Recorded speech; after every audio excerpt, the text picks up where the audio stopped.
Now check it out. I'm on my way to go pick up my sister. She wants to go do some, I guess they're giving away toys or something like that. And my nephew called her about the situation somewhere on McHenry. So, I'm going to get my truck. Well, I'm in my truck, and I'm going to go pick up my sister. And go take on this journey, or whatever you want to call it. ROKB, 3 on the motherfucking tray, y'all.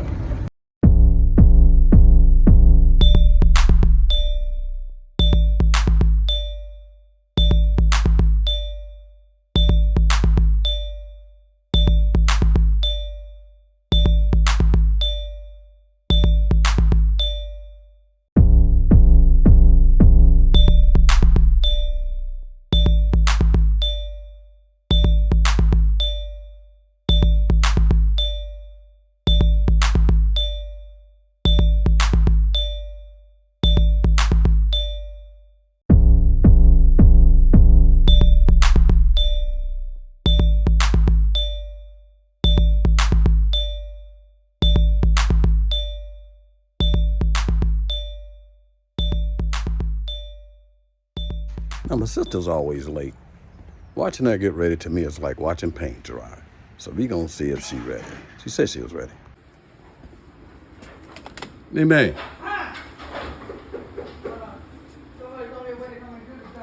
A lot of times these motherfuckers just so long to open the door and shit, act like they living in a motherfucking mansion. It's a 1-2-bedroom motherfucking house. Tremaine called and is there a burgundy truck out there? Did you see a burgundy truck out there? No, I don't. Huh? No, I don't. Okay, well, yeah. Some Asian guys supposed to be coming over here. Sissy ready. And do say, and this nigga, these bitches are ready. Shitty and smitty. Toothless and ruthless, or not toothless, but what you call them? Tongue and teeth. Yeah. This little motherfucker just teeth and tongue, not tooth and tongue, teeth and tongue. This I was in the bathroom getting myself together and came out of the bathroom. This dog done tore everything up in the house. And I put his ass in the kitchen. This dog was ready to get out.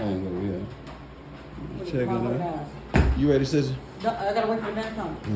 Shit, I know she wasn't gonna be ready. That's why I waited a while I was gonna call you and tell you. I knew he was gonna be ready. I'm about to roll me something. I wasn't always. I'm gonna tell a story. Wait on my sister. She's, taking her time. How I met the 8-ball man. Yeah. When I first moved out of Modesto, I go to my cousin's house, and they like telling me stories about these guys.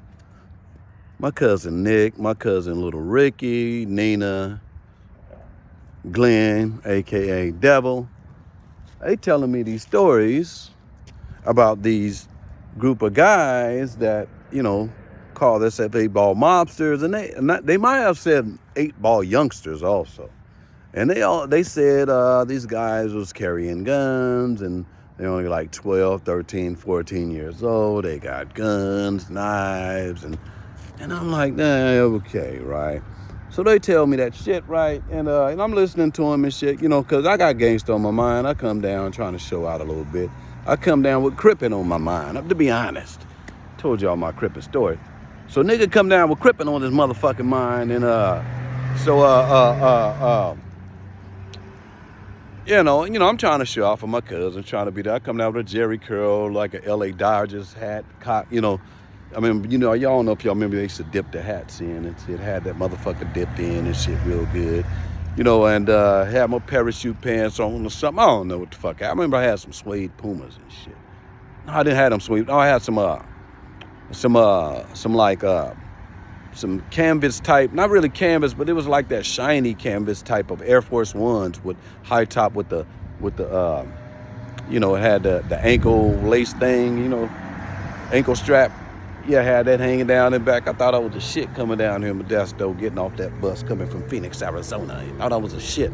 My cousin, then when they seen me, they made me feel like this shit, because they was all hugging me and shit, telling me I was looking good and all this whole shit. So, but they tell me a story about these guys, you know, with these guns and all this old young ass guys. I'm like, oh yeah, whatever, you know what I'm saying? Because I'm feeling like I'm a little young gangster and shit, you know. I'm feeling like I'm a young gangster. And all right, fast forward, you know, I go to Bayer for like a day or two because I'm in the area. I'm not in the area. My grandmother's living on the west side of town, over there off Juvenile Hall. If you guys know where that's at, off Blue Gum Avenue in Modesto. You know, she was staying over there in that area, and but we was going to use where my cousin was staying at, their address, understand me, so I can enroll at Bayer High School. You know, so I can go to school with my cousin because I'm in town. I want to go to school with my cousins, of course. You know, and so I go rolling Bayer High School, and make a long story short on that, I meet the 8 Ball Mob guys. They come up. Oh my God, these guys are looking every bit of the part, man. You know, the leather jackets. I remember my partner Miho. He got the chewing on the straw. He got his jewels on. Got his do-rag on. You know, got this. I don't know if he got this fucking football jersey type of shirt on with no numbers on, little tank top on under it. Niggas had on like tank tops with, you know, with these shoulder pouches that kind of look like gun holsters. And they was just looking like these leather shoulder straps. I wish I could have one of them old motherfuckers and shit. But one of these leather straps look like gun holsters. My partner Griff, Mark Brown, all these motherfuckers and shit. And they had a couple of Filipino guys in a bunch and shit. You know, my partner Jeff Burba, you know, with long ass. So these niggas looking like savage gangsters and shit. And when I seen them the first time, they looking kind of scary. You know, I'm looking like these niggas are some monster looking motherfuckers and shit. And they looking every bit of the part what my cousin them was telling me and shit. But what stuck out, they didn't look as young as I'm thinking I'm gonna see some little kids. But these niggas look like they've been through some war, right? And so, you know, I meet them and shit, you know, and we meet, you know, and then they look all, you know, crazy and motherfucking shit. We meet.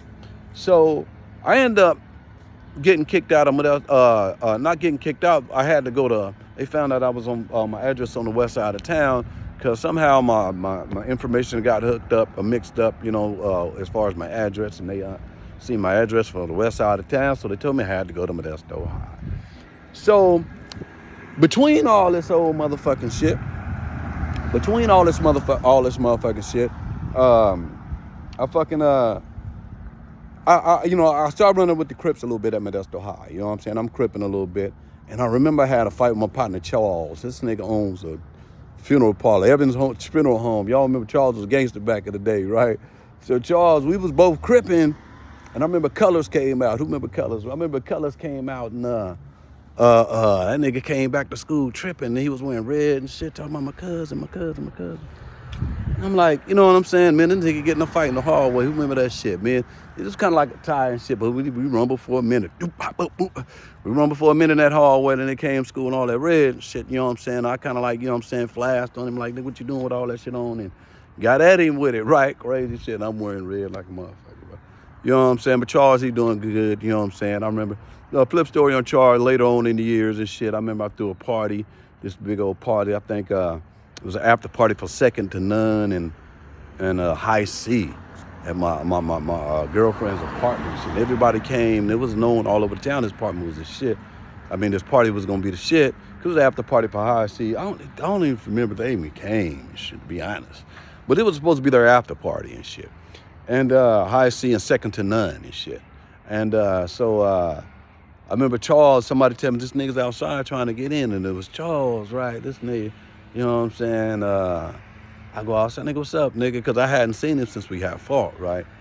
And so he like, nigga, you know what I'm saying? I hear you got the party, bang, man, can I come in? I know it's banging up in that motherfucker, can I come in? I'm like, nigga, come on, nigga. You know what I'm saying? We squashed our beef. That nigga came in the party and turned that motherfucker out. Charles was wilding out in that motherfucker, man. He had a blast up in that motherfucker. But that's the story on Charles.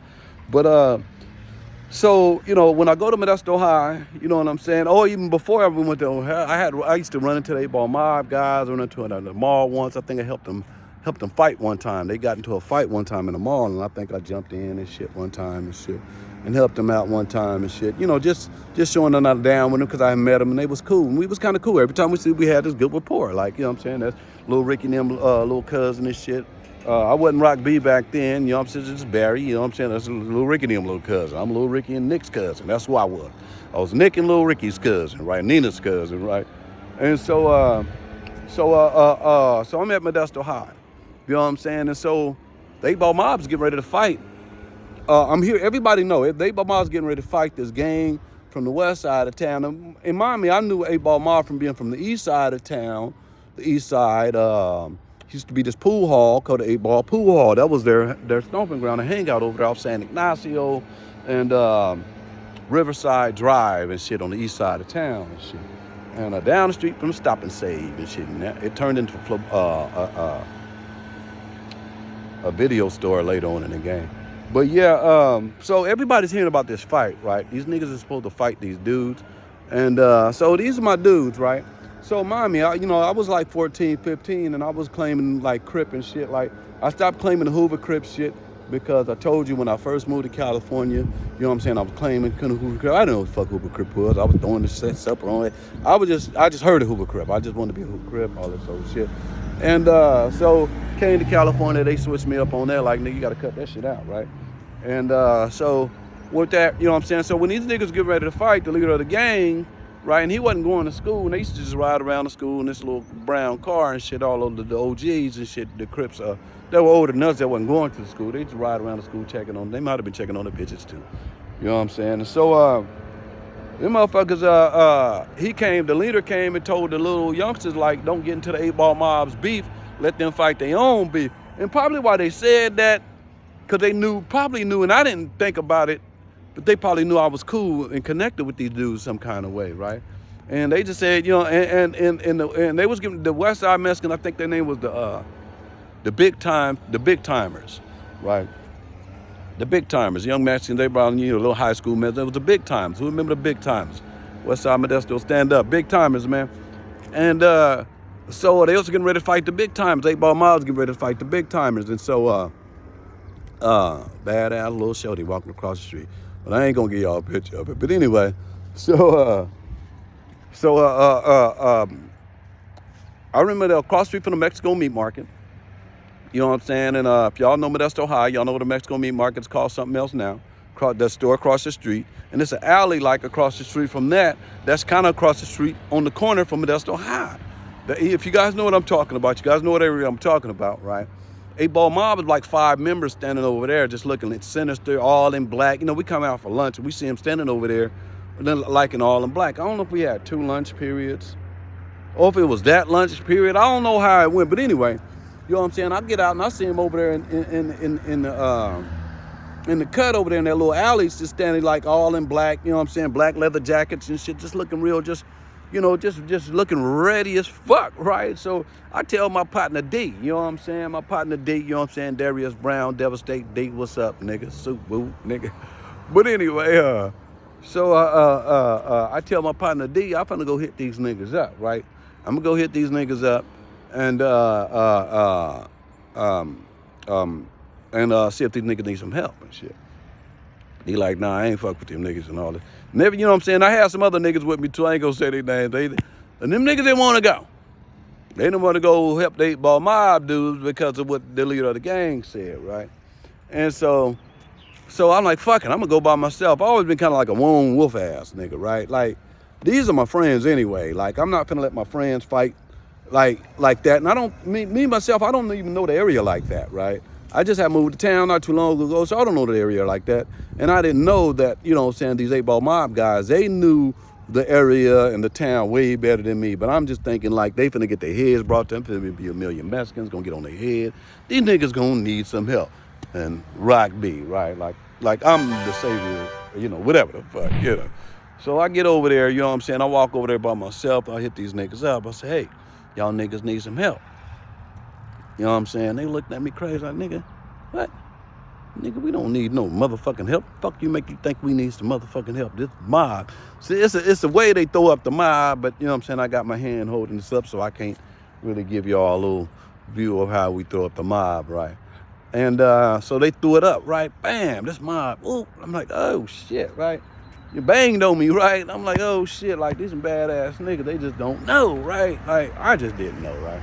So lunchtime came, or whatever the time came to fight. We go in that alley behind the Mexico meat market.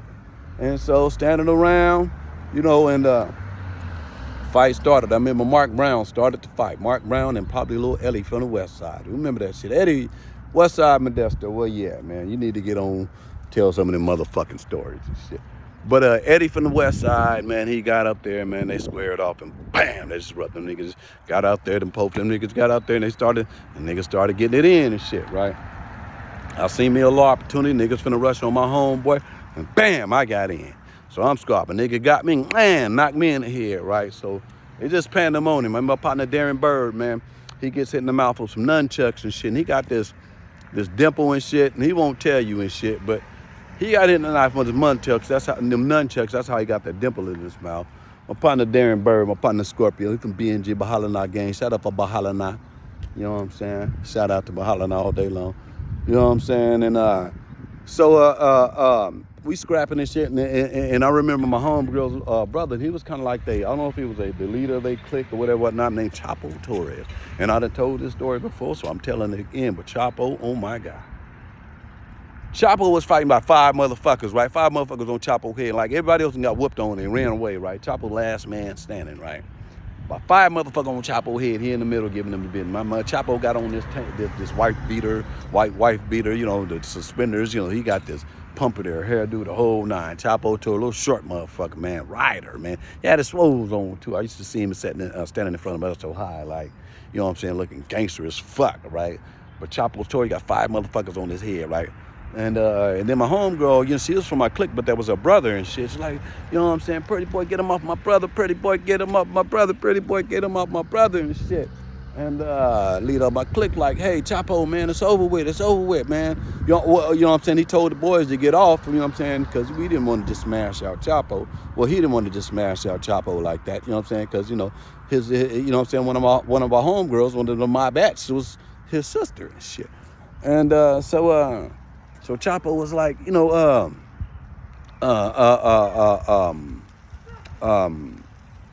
fuck it. This is, you know what I'm saying? Well, nah, Chapo got off and then he dusted himself off and shit, right? And after Chapo got done, dusted himself, our niggas got off, he said, fuck it. This is still big time West Side familiar. He said some old shit like that. And he threw up the dubs and walked off in the sunset, right? Yeah.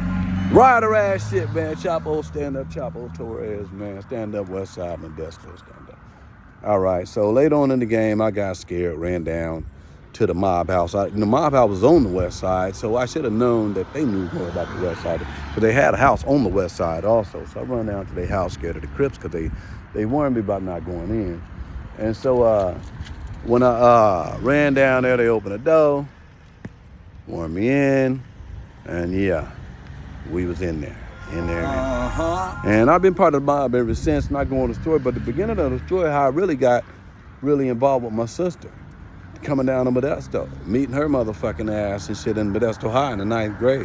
You know what I'm saying? She had a 2nd row of teeth in her mouth. She don't got them no more. She got surgery and got the motherfucker removed or whatever, whatnot, but she had a 2nd row of teeth growing in the mouth. This little Mexican kid was clowning her in school and shit. And so she was crying, and I waited up to class and bang, gave it to that motherfucker. He fell behind, you know what I'm saying, these little water things in class and shit. And we and her been cool ever since. So all her connection, all my connections have been connecting ever since. It's not my real sister, not my blood sister, but we've been sisters and brothers ever since. And I end up dating her sister and having a child by her sister. You know what I'm saying? My son Dominique, you know what I'm saying? And rest in peace, Jerry, my son's mother, lay to death. Rest in peace, Jerry. So, yeah, that's how that mob shit went. And that's another version of it and shit. And that's how I met my sister Mimi. And let's go in and hope to see if she's ready. Like B. I drink, that's all I never get them big I don't ass use no ones fingers, that I don't got turn to, I don't need that. If I walls. want to use a finger, I go get a man and use it for me. Yeah. I don't do that. Yeah. If I want some penetration, I go get a man, I get a real dick. I don't want no plastic. Nah, But I don't sometimes have you to just do gotta that. force feed Never. yourself. Never. I don't need it, it. sir. Don't want that, don't need that. But don't do it. Just don't, if I can't have the real deal, why would I want something fake?